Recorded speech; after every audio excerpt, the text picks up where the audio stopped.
નવસારીમાં એક જર્જરિત મકાનની છત ધરાશાયી થતા આધેડનું કાટમાળ નીચે દબાઈ જવાથી મોત થઈ ગયું। દર ચોમાસે માત્ર કાગળ પર નોટિસ આપી સંતોષ માનતા તંત્ર સામે હવે ગંભીર સવાલો પણ છે। ત્યારે તંત્ર આવી જોખમી ઇમારતો સામે ક્યારે નક્કર પગલાં લેશે એ સવાલ ઉઠી રહ્યા છે।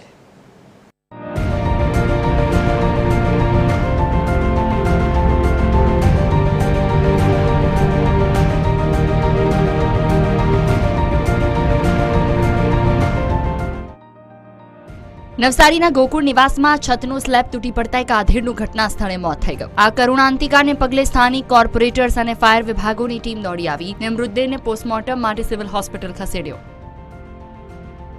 વોર્ડ નંબર 3 માં આવેલ સરસ્વતી એપાર્ટમેન્ટ પાસે આવેલ ગોકુળ નિવાસ છે।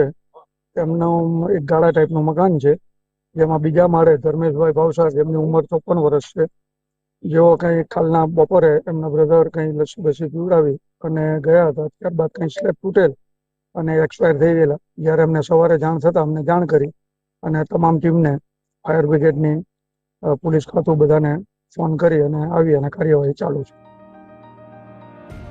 આ ઘટનામાં સૌથી મોટો સવાલ એ છે કે આ મોત માટે જવાબદાર કોણ? ચોમાસું આવતા જ મનપાએ 100 થી વધુ જર્જરિત ઇમારતોને નોટિસ તો આપી દીધી, પણ માત્ર નોટિસ આપવાથી જોખમ ટળી નથી જતું। અગાઉ પણ આવી ઘટનાઓ બની ચૂકી છે। જો કે દુર્ઘટના બાદ હવે તંત્ર જાગ્યું હોય તેમ લાગી રહ્યું છે।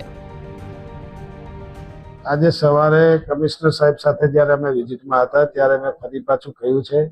ગઈકાલે હું ગાંધીનગર મુખ્યમંત્રી સાહેબને મળવા ગયો હતો।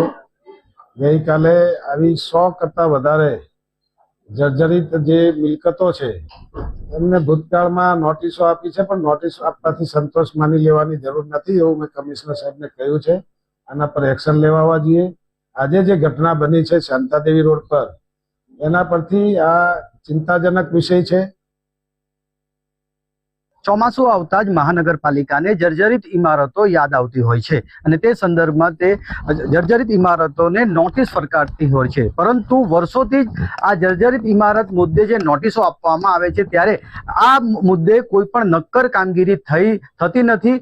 એ આ વર્ષોનો સિલસિલો ચાલુ છે। ત્યારે આ જે ઇમારતો છે ઉતારી લેવાની વાત આવતી હોય છે, પરંતુ એ ઇમારતો ઉતારવાની નોબત કોઈ પણ લેતું નથી, જેને લઈને મોટી દુર્ઘટના કોઈ વાર સર્જાતી હોય છે। ત્યારે આજે શાંતાદેવી રોડ પર જે ગોકુળ નિવાસ આવેલું છે એ જે ઇમારત છે તેની અંદર એક આધેડ સૂઈ રહ્યા હતા। તે દરમિયાન જે ટેરેસ પરનું જે સ્લેબ છે તે તૂટી પડતા આધેડને ગંભીર ઈજાઓ પહોંચી હતી।